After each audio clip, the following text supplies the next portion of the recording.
Hari ini Tuhan kumpulkan kami sekalian boleh kembali ada memuji, menyembah, memuliakan, mengagungkan nama-Mu ya Tuhan. Dan telah tiba saatnya Allah mendengarkan bagian daripada apa yang Tuhan mau kami dengarkan pada kesempatan ini.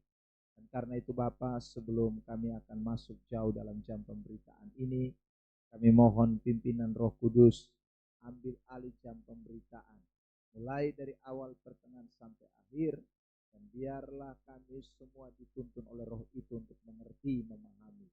Curahkan hikmat yang tak terbatas buat kami sekalian.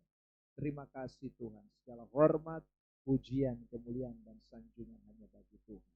Di dalam nama Tuhan Yesus Kristus kami berdoa, dan semua kita yang siap diberkati bersama-sama katakan amin.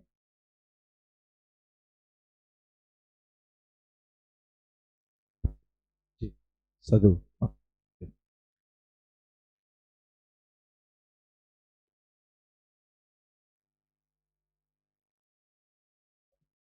Oke. Baik. Puji Tuhan, shalom. Bersyukur buat kesempatan terbaik hari ini bisa kembali ada di persekutuan doa air hidup untuk kita sama-sama mau belajar firman Tuhan. Saya mengajak kita untuk membuka Alkitab kita dari kitab Efesus pasal yang keempat, ayat yang pertama sampai dengan ayat yang keenam. Kitab Efesus pasal 4 ayat 1 sampai dengan ayat yang 16 ya maksud saya. Satu perikop ini saya mengajak kita untuk sama-sama membacanya bergantian, sahut bersahutan. Saya lebih dulu membacakan ayat yang ganjil dan akan diikuti oleh Bapak Ibu, Saudara ayat yang genap. Efesus 4 ayat 1 sampai 16. Sebab itu aku menasehatkan kamu, aku orang yang dipenjarakan karena Tuhan, supaya hidupmu sebagai orang-orang yang telah dipanggil berpadanan dengan panggilan itu.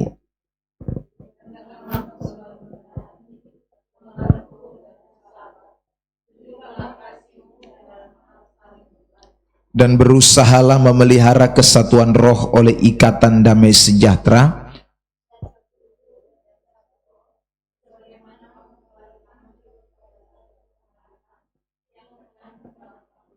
Satu Tuhan, satu iman, satu baptisan.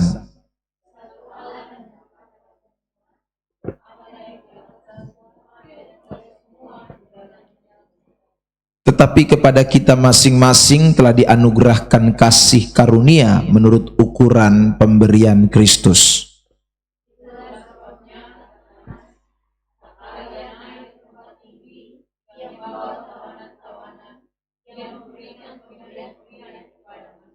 Bukankah ia telah naik berarti bahwa ia juga telah turun ke bagian bumi yang paling bawah?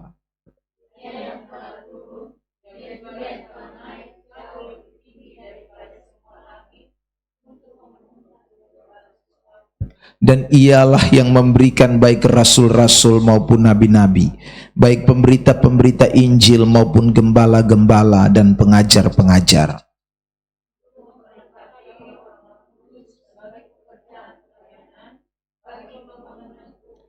Sampai kita semua telah mencapai kesatuan iman dan pengetahuan yang benar tentang anak Allah, kedewasaan penuh dan tingkat pertumbuhan yang sesuai dengan kepenuhan Kristus.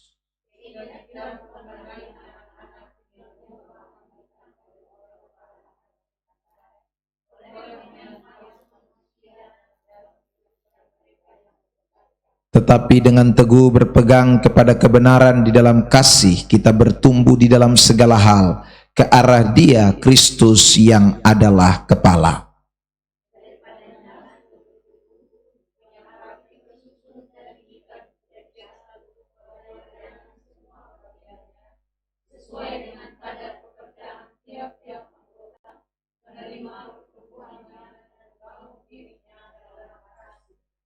Baik, Bapak, Ibu, Saudara yang terkasih di dalam Tuhan Yesus Kristus, saya ingin membahas bagian ini, Efesus pasal yang keempat, ayat yang pertama sampai dengan ayat yang ke-16 ini, di dalam suatu tema atau judul yang akan sama-sama kita perhatikan.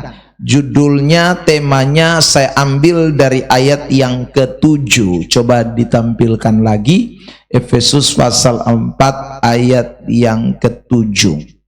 Begini, saya ulangi pembacaan. Tetapi kepada kita masing-masing telah dianugerahkan kasih karunia menurut ukuran pemberian Kristus. Nah, saudara yang terkasih di dalam Tuhan, jadi kalau kita membaca ayat yang ke-7 ini dan kemudian kita berusaha untuk menelaah seluruh bagian yang tadi saya sudah bacakan bersama dengan saudara, ayat 1 sampai dengan ayat yang ke-16, maka kita menemukan bagaimana Rasul Paulus itu sedang mengajak kepada jemaat yang ada di Efesus itu untuk hidup di dalam kasih karunia, ya, menurut ukuran pemberian Kristus. Nah, itu tujuan daripada Efesus pasal yang keempat ayat yang ke-7. Dan saudara, kalau kita membandingkan dengan beberapa ayat firman Tuhan di dalam perjanjian baru, itu memang hidup kekristenan itu selalu dikaitkan dengan hidup di dalam kasih karunia atau hidup di dalam anugerah. Mari saya mengajak kita untuk memperhatikan beberapa ayat Kisah Para Rasul, misalnya pasal 4 ayat yang ke-33. Ya, Kisah pasal 4 ayat yang ke-33. Dan dengan kuasa yang besar rasul-rasul memberi kesaksian tentang kebangkitan Tuhan Yesus, dan mereka semua hidup dalam apa, jemaat Tuhan? Kasih karunia yang melimpah-limpah. Jadi jelas saudaraku, jemaat mula-mula yang pertama yang muncul di Yerusalem setelah hari Pentakosta itu, cara hidup mereka pun demikian. Mereka hidup di dalam kasih karunia.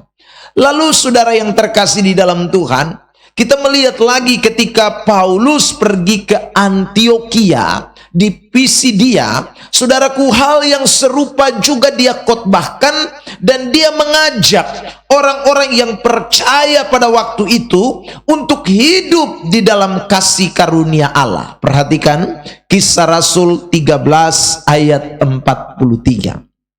Kisah Rasul pasal 13 ayat yang ke-43.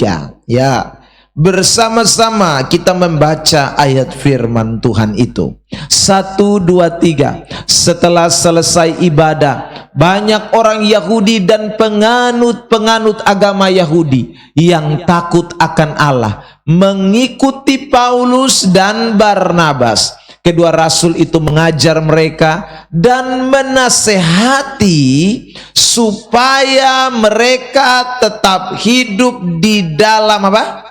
Kasih karunia Allah. Jadi saya tekankan ulang bahwa hidup di dalam kasih karunia itu merupakan suatu penekanan firman Allah. Hidup di dalam kasih karunia itu harus menjadi ciri kehidupan orang-orang Kristen. Hidup di dalam kasih karunia Allah itu harus menjadi lifestyle kita semua, orang-orang percaya. Mulai dari jemaat mula-mula, bahkan pemberitaan-pemberitaan Rasul Paulus itu selalu dikaitkan dengan soal hidup di dalam kasih karunia Allah, sebagaimana yang saya sudah contohkan di dalam ayat yang tadi kita baca.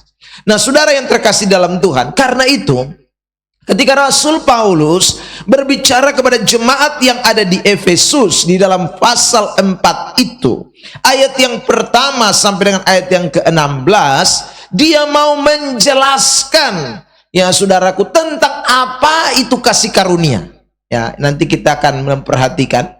Lalu kemudian yang kedua, dia mau mengajak jemaat bagaimana hidup di dalam kasih karunia Allah itu. Jadi saya ulang ya saudara, ketika Paulus menulis surat Efesus ini pasal 4 ini saudara, dan dia mengirimkan kepada jemaat yang ada di Efesus, ada dua hal penting yang dia mau sampaikan soal hidup di dalam kasih karunia Allah itu.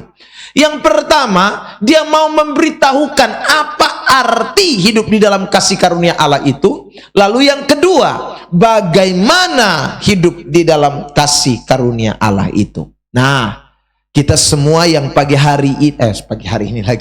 sore hari ini juga mendengarkan khotbah ini, kita juga mau diajak untuk memahami tentang hidup di dalam kasih karunia itu. Sebab kita tidak mungkin, saudaraku, bisa berkenan kepada Tuhan kalau kita tidak hidup di dalam kasih karunia. Mari kita memperhatikan lagi ayat yang pertama dari Efesus pasal 4. Perhatikan, saudara yang terkasih dalam Tuhan. Dikatakan begini, sebab itu aku menasihatkan kamu, aku orang yang dipenjarakan karena Tuhan, supaya hidupmu sebagai orang yang telah dipanggil berpadanan dengan panggilan itu. Nah saudara, berpadanan dengan panggilan itu tidak lain harus hidup di dalam kasih karunia. Saya ingatkan kembali kita tentang bagaimana Martin Luther mereformasi gereja kita ini, atau gereja Protestan yang sekarang ini. Saudara yang terkasih dalam Tuhan, bukankah dia mencetuskan ada 4 sola dan 1 solus? Saudara yang terkasih dalam Tuhan, salah satu dari 4 sola itu adalah sola gratia. Sola gratia itu artinya hidup karena anugerah atau hidup karena kasih karunia. Makanya tadi saya bilang bahwa ini tidak bisa dipisahkan dari hidup orang-orang percaya. Ini yang membuat kita dapat berpadanan dengan panggilan kita sebagai orang-orang Kristen. Inilah cara hidup kita, inilah lifestyle kita, ini gaya hidup kita orang-orang yang percaya, yaitu hidup di dalam kasih karunia Allah. Ada amin? Saudara yang terkasih di dalam Tuhan Yesus Kristus, sebab tanpa kasih karunia Allah, kita tidak mungkin bisa ada sampai hari ini. Kalau bukan kasih karunia Allah, maka kita tidak mungkin juga diselamatkan. Mari kita melihat di dalam suratan Efesus pasal yang kedua, ayat yang ke-8. Saudara yang terkasih di dalam Tuhan, saya bacakan teks itu buat kita semua. Efesus pasal yang kedua ayat 8.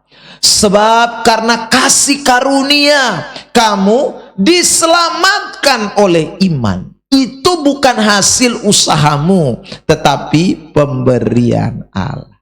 Jadi kalau kita hari ini bisa selamat, jadi orang Kristen, jadi orang percaya, itu bukan karena kita, tapi itu karena kasih karunia Allah yang Allah berikan kepada saudara dan saya.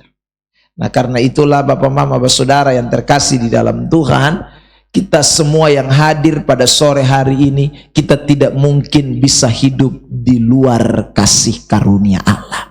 Di luar kasih karunia Allah itu berarti kita hidup di luar kekristenan. Hidup di luar kasih karunia Allah itu sama saja dengan hidup belum percaya kepada Yesus. Hidup di luar kasih karunia Allah itu sama saja dengan hidup yang belum diselamatkan. Sebab orang-orang yang sudah diselamatkan, pasti mereka akan hidup di dalam kasih karunia Allah. Ada amin? Bilang dulu samping kiri kanan, kita hidup di dalam kasih karunia. Nah, sekarang kita mau lihat saudara, apa yang Alkitab bicarakan tentang kasih karunia. Kembali kepada Efesus pasal yang keempat. Perhatikan saudara yang terkasih di dalam Tuhan, saya mau mengajak kita kembali untuk membaca ayat yang 7 dan ayat yang ke-8. Ini menarik untuk kita perhatikan. Saya baca ayat 7 dan Bapak Ibu Saudara membaca ayat 8. Tetapi kepada kita masing-masing telah dianugerahkan kasih karunia menurut ukuran pemberian Kristus. Perhatikan, berarti kasih karunia itu berkaitan erat dengan pemberian, ya. Pemberian dari siapa? Dari Allah. Dalam hal ini dari Tuhan kita Yesus Kristus. Itu yang disebut dengan kasih karunia. Apa sajakah pemberian atau kasih karunia yang Allah atau Tuhan kita berikan kepada kita? Ayat 8 dibacakan oleh jemaat. 1, 2, 3.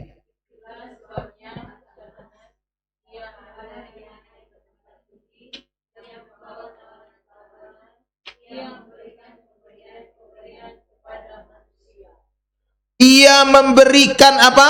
Pemberian kepada manusia. Terima kasih kakak. Ya, saudara perhatikan kata pemberian.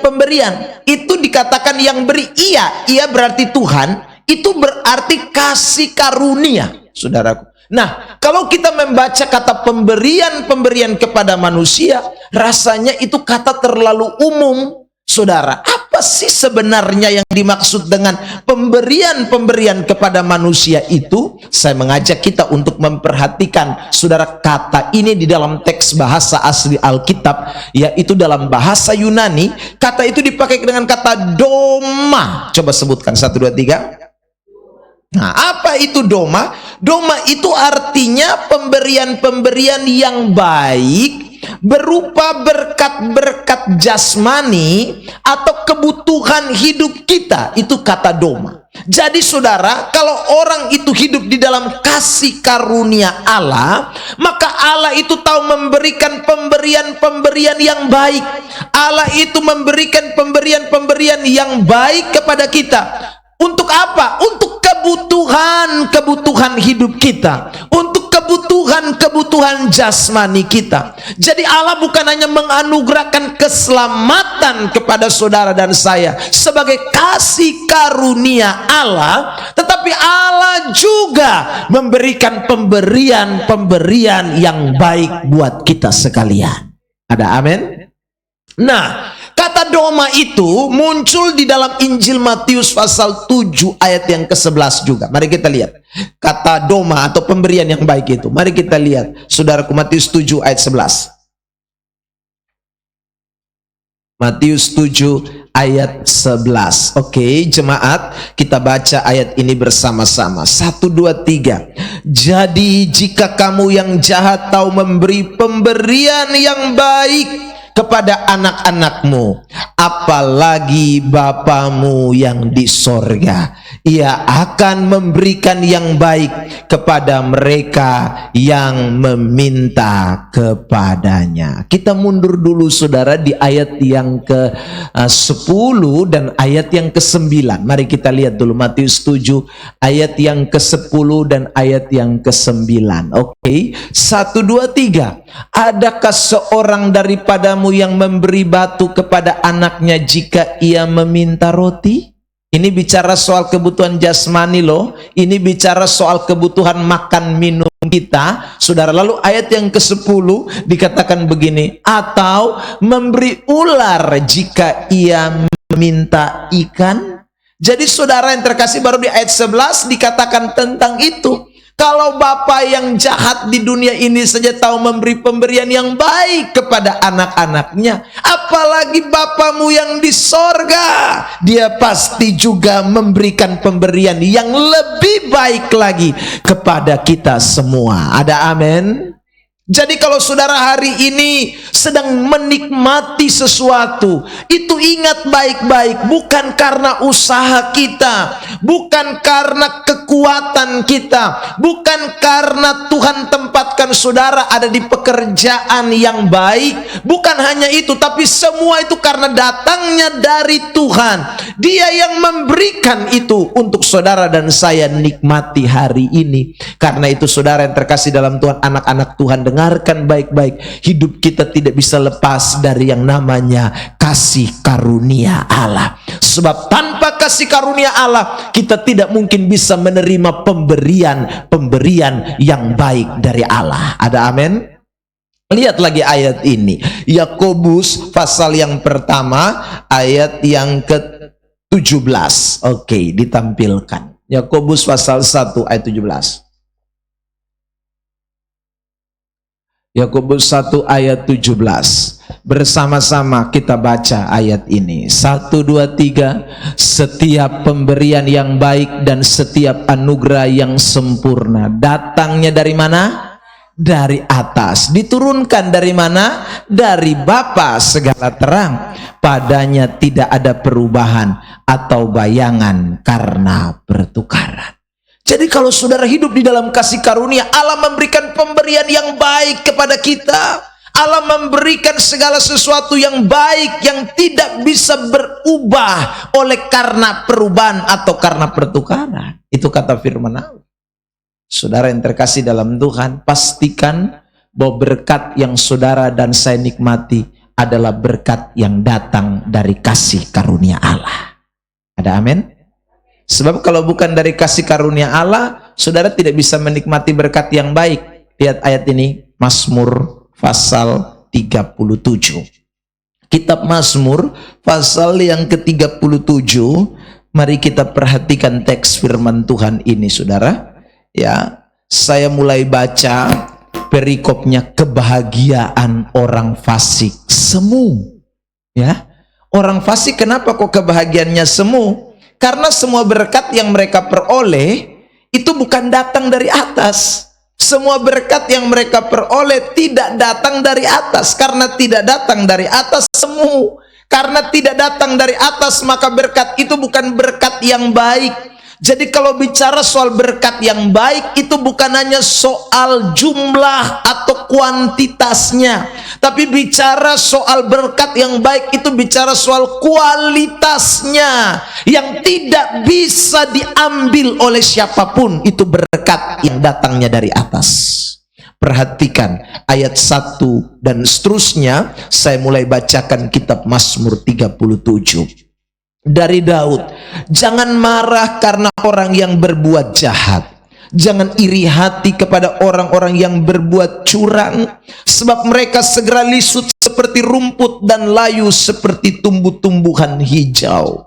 Percayalah kepada Tuhan dan lakukanlah yang baik di dalam, diamlah di negeri dan berlakulah setia. Dan bergembiralah karena Tuhan, maka ia akan memberikan kepadamu apa yang diinginkan hatimu. Serahkan hidupmu kepada Tuhan dan percayalah kepadanya, dan ia akan bertindak. Ayat 6, ia akan memunculkan kebenaranmu seperti terang dan hakmu seperti siang. Saudara yang terkasih dalam Tuhan, saya lompat di ayat 8. Berhentilah marah dan tinggalkanlah panas hati itu. Jangan marah, itu hanya membawa kepada kejahatan. Sebab orang-orang yang berbuat jahat akan dilenyapkan. Garis bawah itu. Tetapi orang-orang yang menanti-nantikan Tuhan akan mewarisi negeri. Saudara yang terkasih dalam Tuhan, lihat itu. Ayat 13. Tuhan menertawakan orang fasik itu, sebab ia melihat bahwa harinya sudah dekat. Orang-orang fasik menghunus pedang dan melentur busur mereka untuk merobohkan orang-orang sengsara dan orang-orang miskin, untuk membunuh orang-orang yang hidup jujur. Tetapi pedang mereka akan menikam dada mereka sendiri, dan busur mereka akan dipatahkan. Wah, ngeri itu ya saudara. Jadi kalau dapat berkat dari orang fasik, berkat yang bukan datang dari Tuhan, itu sama seperti orang fasik ya. Jadi Tuhan bilang sama Raja Daud, tak usah cemburu, jangan marah dengan orang fasik itu. Memang kelihatan dong bahagia sementara, dong bikin susah orang ya, dong tindas orang lain. Tapi Tuhan bilang ingat, suatu saat nanti itu pedang akan tikam mereka pun dada sendiri, busur akan menjadi patah, kata firman Tuhan. Saudara yang terkasih dalam Tuhan, Mazmur 37 ini sinonim atau mirip dengan Mazmur 73. Mari kita lihat sekarang Mazmur 73. Mazmur pasal 73, Saudara yang terkasih dalam Tuhan, kalau tadi Mazmur Daud, sekarang kita akan melihat Mazmur Asaf. Tapi bunyi-bunyinya atau saudara gaya bahasanya itu mirip sekali. Mazmur 73. Sesungguhnya Allah itu baik bagi mereka yang tulus hati, bagi mereka yang bersih hatinya. Tetapi aku sedikit lagi maka kakiku terpeleset, nyaris aku tergelincir. Sebab aku cemburu kepada pembual-pembual. Kalau aku melihat kemujuran orang-orang fasik. Jadi orang-orang fasik itu mujur mereka. Kesakitan tidak ada pada mereka. Sehat dan gemuk tubuh mereka. Mereka tidak mengalami kesusahan manusia. Dan mereka tidak kena tulah seperti orang lain. Wah, lihat itu ya. Orang fasik itu. Sehat, gemuk, tidak susah. Padahal saudara, gemuknya bukan gemuk dari Tuhan itu.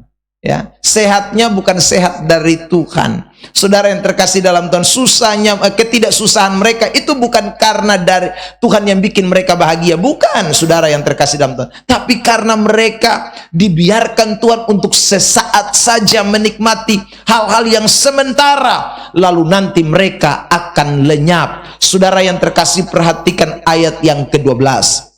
Saya bacakan. Sesungguhnya itulah orang-orang fasik. Mereka menambah harta benda dan senang selama-lamanya. Lalu kemudian saudara yang terkasih dalam Tuhan, dikatakan di ayat yang ke-16. Tetapi ketika aku bermaksud untuk mengetahuinya, hal itu menjadi kesulitan di mataku. Sampai aku masuk ke dalam tempat kudus Allah. Dan, perhatikan ayat 17. Ini kalimat penting. Memperhatikan kesudahan mereka. Apa yang terjadi dengan hidup mereka? Ayat 18 saya minta jemaat untuk membacakannya, dan ayat 19. Oke? Ayat 18 19. 1 ya. 1 2 3.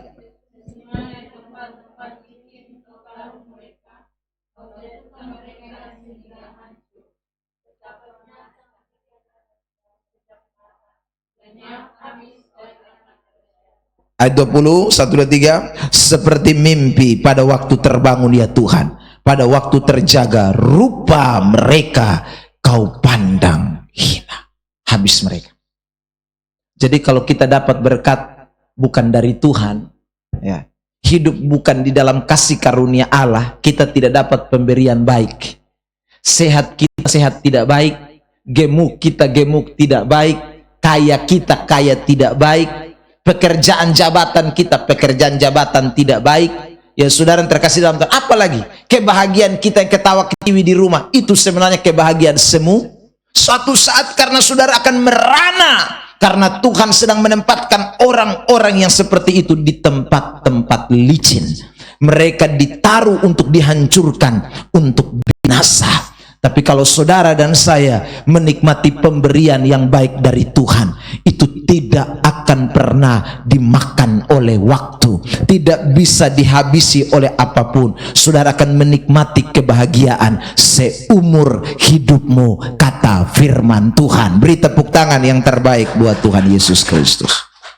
Lihat ini Mazmur 128 ya. Saudara, kalau saudara nikmati pemberian yang baik dari Tuhan, hidup dalam kasih karunia Allah, ya, Mazmur 128 ditampilkan. Saudara bisa nanti baca ayat 1 dan seterusnya tentang berkat rumah tangga atas orang-orang yang takut akan Tuhan. Tapi saya mau mengajak kita langsung membaca di bagian ayat-ayat yang terakhir saja, ayat yang ke-5 dan ayat yang ke-6.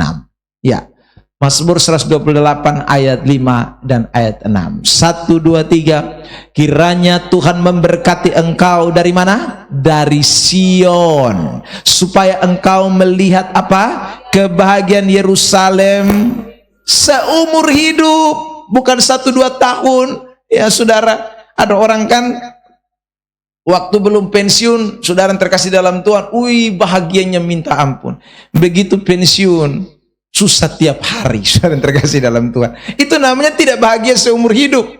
Ada orang, saudara yang terkasih, masa mudanya, wih luar biasa, kaya raya. Tapi begitu masuk masa tuanya, hancur berantakan bisnisnya. Ya. Ada orang yang kelihatan, saudaraku, waktu dia masih Ya muda-muda, luar biasa saudara, dia kerja sini, kerja situ, sukses semuanya. Tapi begitu dia masuk hari tuanya, saudaraku, hidupnya penuh dengan penderitaan. Jangan, kita mau menikmati kebahagiaan seumur hidup kita. Amin. Ayat 6, mari perhatikan. Saudara yang terkasih dalam Tuhan. 1, 2, 3. Dan melihat anak-anak dari anak-anakmu, damai sejahtera atas Israel. Marilah kita semua, saudaraku, hiduplah dalam kasih karunia Allah. Sebab orang yang hidup dalam kasih karunia Allah akan menikmati berkat-berkat yang baik dari Tuhan. Ada amin? Ya, sekarang kita pindah yang kedua. Saudara yang terkasih dalam Tuhan, itu arti daripada hidup di dalam kasih karunia yang pertama.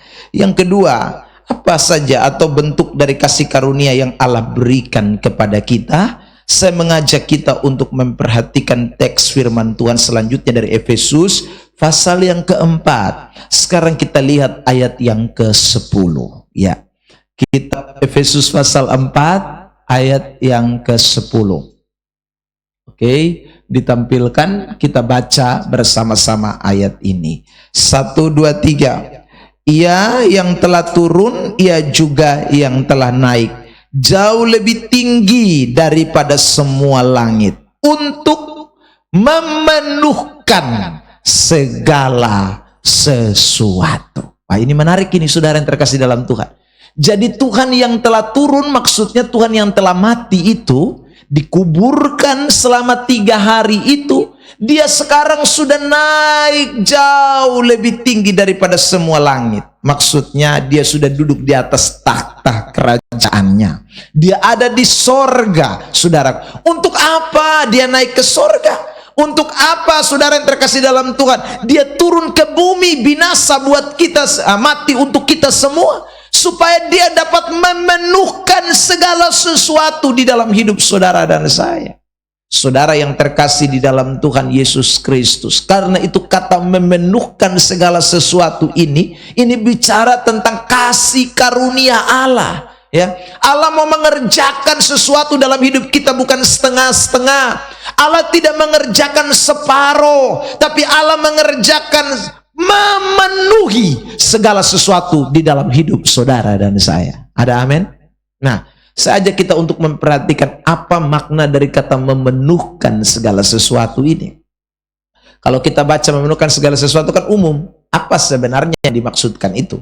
Saudara, kata yang dipakai di dalam teks bahasa Yunani, kata memenuhkan segala sesuatu, itu kata yang sangat pendek, pas.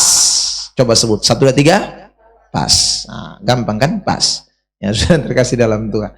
Apa itu pas? Pas itu artinya hal-hal yang melampaui akal dan pikiran. Ya, saudara yang terkasih dalam Tuhan. Jadi Tuhan itu naik ke sorga untuk menyediakan, untuk memberikan hal-hal yang melampaui akal dan pikiran saudara dan saya. Kalau saudara yang terkasih dalam Tuhan, saya kasih kesimpulan dari kata melampaui akal, itu berarti hal-hal yang bersifat mujizat. Ya. Hal-hal yang bersifat mujizat. Jadi kalau kita hidup di dalam kasih karunia Allah, Allah tidak hanya mengerjakan memenuhi kehidupan saudara dengan pemberian-pemberian baik tadi. Allah bukan hanya saja memenuhi kebutuhan-kebutuhan jasmani kita, tapi lebih daripada itu, Allah itu mau mengerjakan segala sesuatu melampaui akal kita. Artinya hidup di dalam kasih karunia Allah itu hidup di dalam mujizat-mujizat Tuhan. Ada amin? Saudara, kalau saya minum air ini lalu air ini habis, itu masuk akal atau tidak, saya tanya. Masuk akal lah. Saudara, ya karena diminum habis. Tapi saudara, setelah saya minum habis, tiba-tiba air ini penuh kembali. Itu masuk akal atau tidak? Itu bukan tidak masuk akal saja, melampaui akal. Saudaraku, yang ada di pikiran kita, air kalau sudah habis ya mesti diisi baru penuh lagi. Tapi kok bisa tiba-tiba penuh lagi? Wah, itu berarti melampaui akal. Itu berarti mujizat, saudara yang terkasih di dalam Tuhan. Nah, Tuhan itu mau mengerjakan itu dalam hidup saudara dan saya. Ya, Tiap hari dia mau mengerjakan mujizat-mujizatnya dalam hidup kita. Saudara yang terkasih dalam Tuhan, karena itu Paulus pernah berkata begini di dalam kitab Filipi pasal yang keempat. Saudara, saya mengajak kita untuk membaca teks firman Tuhan ini. Filipi pasal 4 mulai ayat 6 sampai dengan ayat yang ke-7. Kita baca bersama-sama dalam hitungan ketiga. Filipi 4 ayat 6 dan ayat 7. 1, 2, 3. Janganlah hendaknya kamu khawatir tentang apapun juga, tetapi nyatakanlah dalam segala hal keinginanmu kepada Allah dalam doa dan permohonan dengan ucapan syukur. Lalu ayat 8 menarik untuk kita sama-sama perhatikan. 1, 2, 3. Damai sejahtera Allah yang melampaui segala akal akan memelihara hati dan pikiranmu dalam Kristus Yesus. Jadi sudah lihat, kenapa kita disuruh tidak usah khawatir? Karena Allah itu mau pelihara kita, saudaraku, dengan damai sejahtera yang bukan hanya saja masuk akal, tapi melampaui akal. Itu berarti, saudaraku, ini yang tadi kita baca di dalam Efesus pasal 4 tadi ayat yang ke-10. Allah yang memenuhkan segala sesuatu.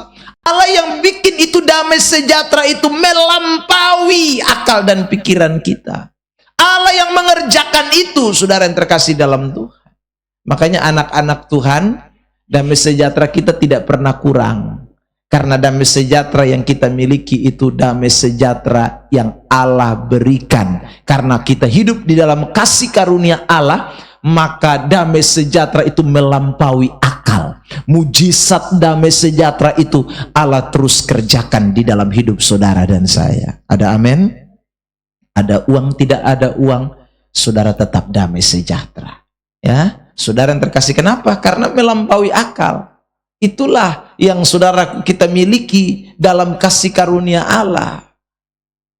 Ya, mungkin saudara yang terkasih dalam Tuhan, orang tetangga saudara bisa lihat, ya, kelihatannya saudara kayak tidak ada masalah, padahal sebenarnya masalah banyak. Ya, kenapa kok orang tidak bisa melihat saudara ada dalam masalah? Ya, karena saudara punya yang namanya damai sejahtera. Tapi kalau orang tidak punya damai sejahtera yang melampaui akal, masalah begitu datang, wah, hidupnya galau, hidupnya jadi kacau, hidupnya jadi stres. Ya, saudara yang terkasih dalam Tuhan. Tapi kalau kita hidup dalam damai sejahtera yang melampaui akal itu, karena kasih karunia Allah itu dilimpahkan dalam hidup kita sekalian, maka saudara yang terkasih di dalam Tuhan, meski ada masalah, meski ada berbagai macam tantangan, meski ada kesulitan-kesulitan di dalam hidup, tetapi saudara, kita punya damai sejahtera yang melampaui akal. Itu mujizat yang Allah berikan dalam hidup saudara dan saya. Ada amin? Saudara yang terkasih dalam Tuhan, selain dia memberikan damai sejahtera yang melampaui akal, dia juga terkadang menjawab doa saudara dan saya itu lebih besar dari apa yang kita doakan. Ya, dia menjawab doa kita lebih besar, lebih dahsyat dari apa yang kita minta. Kalau ada kata lebih, itu berarti saudara, kadang itu tidak bisa kita pikirkan dengan logika kita. Ya, saudara yang terkasih dalam Tuhan, saya mau ajak kita untuk memperhatikan satu ayat di dalam kitab Korintus. Ya, saudara yang terkasih, mari kita membaca ayat ini. Kitab 1 Korintus pasal yang kedua, ayat yang ke-9. 1 Korintus 2 ayat 9 ditampilkan buat kita. Ya, 1, 2, 3. Tetapi seperti ada tertulis, apa yang tidak pernah dilihat oleh apa? Mata. Terus oleh telinga, dan tidak pernah timbul di dalam hati manusia, semua yang disediakan Allah untuk mereka yang mengasihi Dia. Sekarang saya tanya saudara, ya, kalau kita lihat sesuatu baru kita dapat, itu namanya masuk akal atau melampaui akal? Hah? Kita lihat, lalu kita dapat. Itu masuk akal. Tapi kalau saudara tidak pernah lihat-lihat, lalu tiba-tiba itu menjadi bagian saudara, itu baru melampaui akal. Nah, itu ayat tadi bilang, Tuhan mau menyediakan itu bagi mereka yang mengasihi Dia. Jadi saudara, kalau kita hidup di dalam kasih karunia Allah, saya tekankan lagi, Tuhan tidak hanya memberikan sekali lagi pemberian-pemberian yang baik, tapi Dia memberikan pemberian-pemberian yang melampaui akal. Damai sejahtera yang melampaui akal. Bahkan apa yang tidak pernah dilihat oleh mata, tidak pernah didengar oleh telinga, tidak pernah timbul dari dalam hati, itu yang Tuhan sediakan bagi orang yang mengasihi Dia. Beri dulu tepuk tangan yang terbaik buat Tuhan Yesus Kristus. Ada amin? Bilang dulu samping kiri kanan, enak ya hidup dalam kasih karunia? Iya. Jadi kalau saudara tidak mau hidup dalam kasih karunia, saudara rugi. Tuhan itu kan tawarkan hidup yang menyenangkan sebenarnya. Tapi banyak orang tidak mau. Dia mau pakai depung kekuatan, dia mau pakai depung kebisaan. Akhirnya saudara yang terkasih dalam Tuhan, yang dia dapat sudah jelek, ya. Yang dia dapat juga kadang-kadang saudara yang terkasih dalam Tuhan, ada di depo otak tapi dia susah dapat lah. Ya, itu namanya kuah kosong ade. Jadi ingatlah baik-baik, hidup dalam kasih karunia itu enak, ya. Tuhan memberikan bahkan apa yang melampaui akal saudara dan saya. Itulah hidup di dalam kasih karunia. Saudara yang terkasih, saya teringat dengan satu ayat lagi di dalam kitab Efesus, saudara, pasal yang kedua.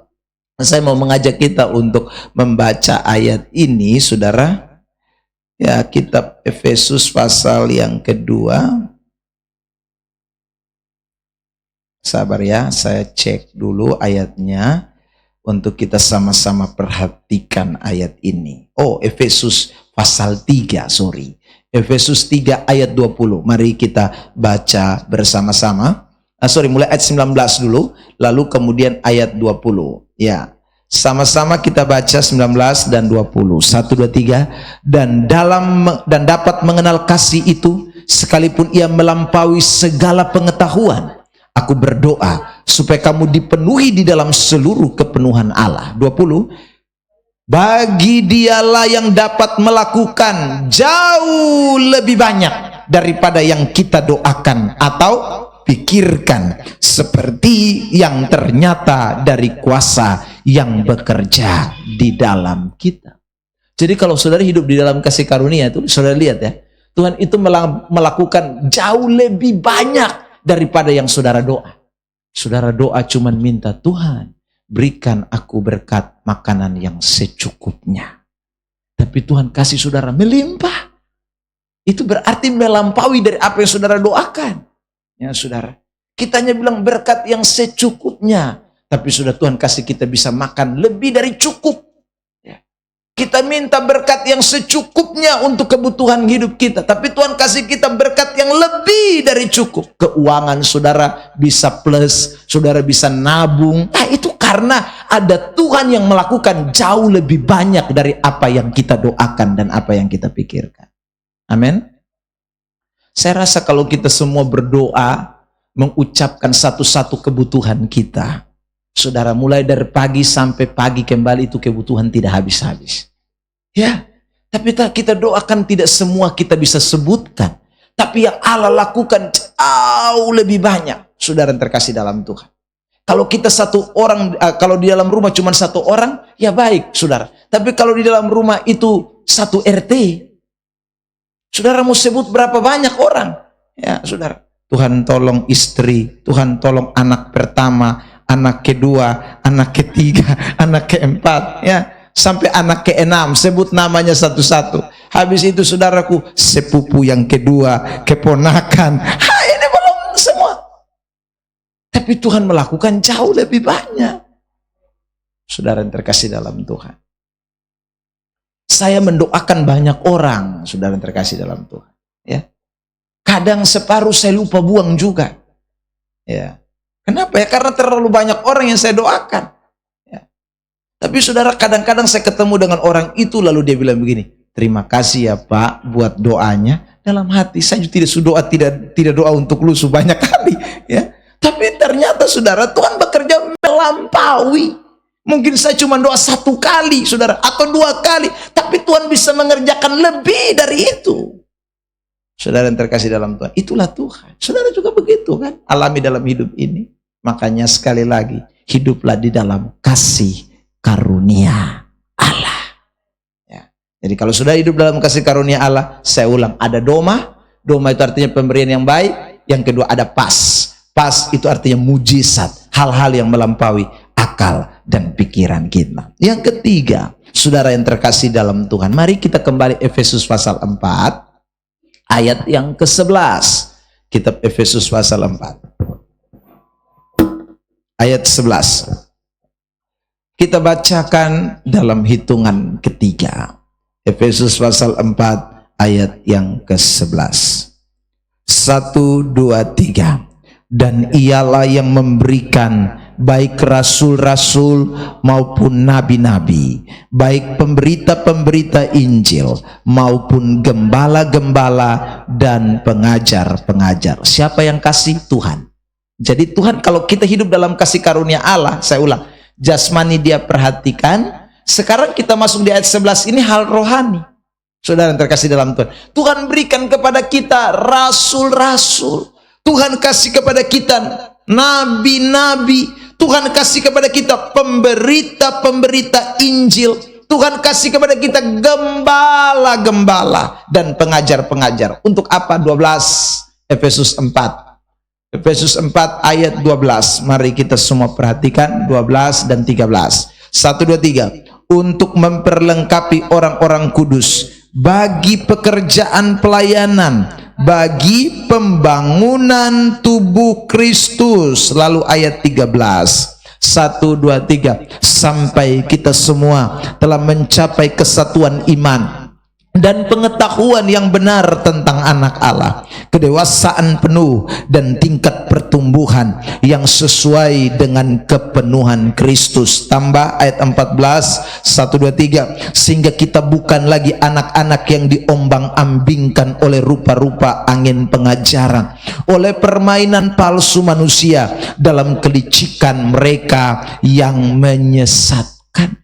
Jadi saudara, ini penting, ini kasih karunia Allah. Hidup dalam kasih karunia itu, Tuhan tidak hanya perhatikan soal jasmanimu, tapi Tuhan perhatikan juga soal rohanimu, saudara. Tuhan tidak mau rohani kita kerdil, Tuhan tidak mau rohani kita kanak-kanak, Tuhan tidak mau rohani kita itu kurang. Dia mau diperlengkapi supaya mengalami pertumbuhan. Sebab hari-hari yang kita alami, kita lewati dalam hidup ini, kita akan berjumpa dengan ayat 14 itu. Ada berbagai macam angin pengajaran, ada begitu banyak kelicikan manusia, ada berbagai macam permainan palsu manusia yang bisa menyesatkan banyak orang.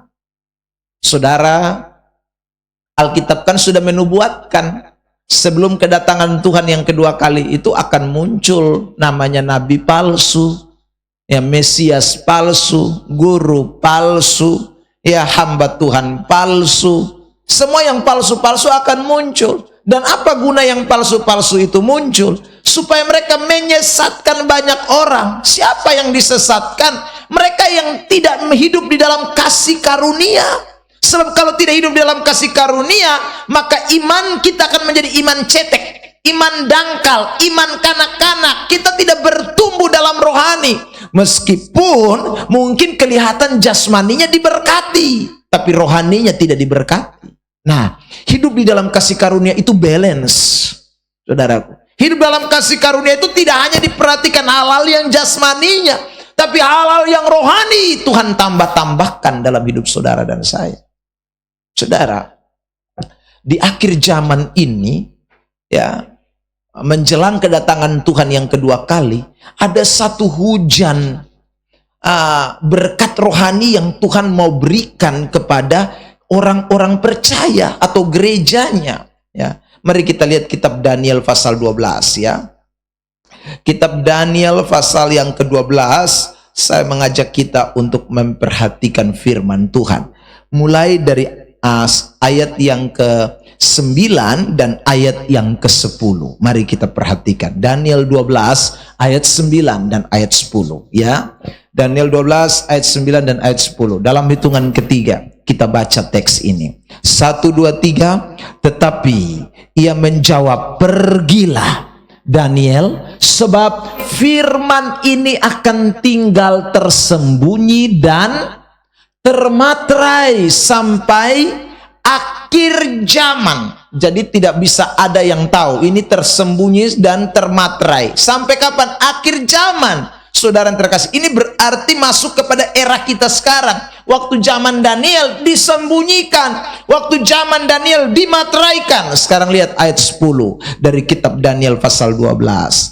Ayat 10, 1, 2, 3. Banyak orang akan disucikan dan dimurnikan dan diuji, tetapi orang-orang fasik akan berlaku fasik. Tidak seorang pun dari orang fasik itu akan memahaminya, tetapi orang-orang bijaksana akan. Kenapa kok orang-orang bijaksana akan memahaminya? Orang bijaksana itu adalah orang-orang yang hidup di dalam kasih karunia Allah.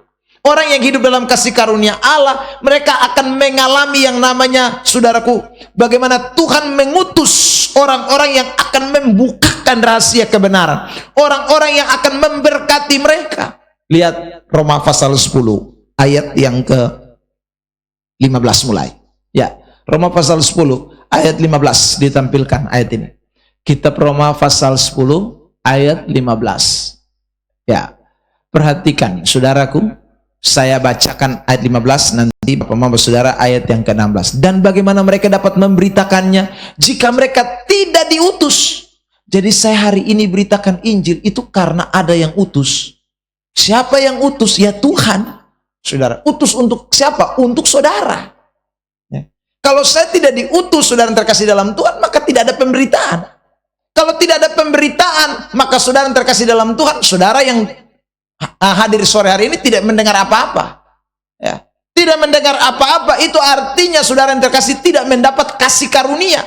Tidak dilengkapi, itu berarti tidak mendapat kasih karunia. Tapi saudara bersyukur, hari ini Tuhan utus, nanti minggu, besok Tuhan utus hamba-hambanya untuk saudara. Jadi pergi gereja itu sebenarnya kita sedang meresponi kasih karunia Allah secara rohani, bukan hanya secara jasmani. Karena waktu kita pergi, kita sedang menyambut yang namanya utusan-utusan Tuhan. Yang datang buat apa? Seperti ada tertulis, jemaat sambung kalimat itu. 1, 2, 3. Betapa indahnya kedatangan mereka yang membawa apa? Nah, bawa kabar baik, itu firman Allah. Saudara, itu ayat tidak bilang, betapa indahnya kedatangan mereka yang membawa uang 1 juta. Tidak ada. Membawa kabar baik itu indah. Ayat 16, saudara yang terkasih, Roma 10 ayat 16. 1, 2, 3. Tetapi tidak semua orang telah menerima kabar baik itu. Yesaya sendiri berkata, Tuhan, siapakah yang percaya kepada pemberitaan kami? Ya karena banyak orang tidak hidup dalam kasih karunia. Kalau tidak hidup dalam kasih karunia, pergi gereja, tapi minta maaf seperti kerbau tusuk hidung. Ya, artinya ikut-ikutan doang. Jadi dia tidak sambut itu pemberitaan yang merupakan kasih karunia Allah untuk melengkapi hidupnya, sehingga dia 100 tahun, 10 tahun, 20 tahun, 90 tahun di gereja, tapi rohaninya sama sekali tidak bertumbuh. Ini orang pasti binasa. Nah, karena itu hari ini ingat, hiduplah di dalam kasih karunia Allah. Kalau saudara hidup dalam kasih karunia Allah, saya ulang, waktu saudara datang di persekutuan doa air hidup, saudara tahu, saya sedang pergi menyambut kasih karunia Allah. Saya mau dilengkapi oleh utusan-utusan Tuhan. Betapa indahnya sang pemberita Injil itu yang membawa kabar baik. 17, Roma 10. Perhatikan, saudaraku. Roma 10 ayat yang ke-17. Sama-sama ayat terkenal nih. 1, 2, 3. Jadi iman timbul dari pendengaran, dan pendengaran oleh firman Kristus. Saudara lihat, begitu firman saudara terima, iman muncul, iman tambah, iman saudaraku tambah luar biasa. Artinya ada pertumbuhan. Nah, itulah fungsi daripada saudara 5 jawatan yang Tuhan utus, yang Tuhan kirim sebagai bentuk kasih karunia Allah kepada kita sekalian. Kesempatan berikut nanti saya akan membahas lagi. Kalau kita sudah hidup dalam kasih karunia, sudah terkasih, dapat itu yang namanya pemberian baik, dapat yang namanya mujizat, ya, lalu hidup rohani bertumbuh. Apa yang akan kita lihat dari hidup yang semacam itu, hidup dalam kasih karunia? Masih pembahasan dalam Efesus pasal 4, tapi kalau saya bahas lagi, maka itu membutuhkan 1 jam ke depan. Jadi kita sampai di sini saja, tapi saya berharap 3 hal yang saya seberangkan hari ini mendorong kita untuk tidak mau hidup di luar kasih karunia Allah. Sebab hidup dalam kasih karunia Allah itu menyenangkan dan luar biasa buat kita sekalian. Tuhan berkati kita dengan firman-Nya.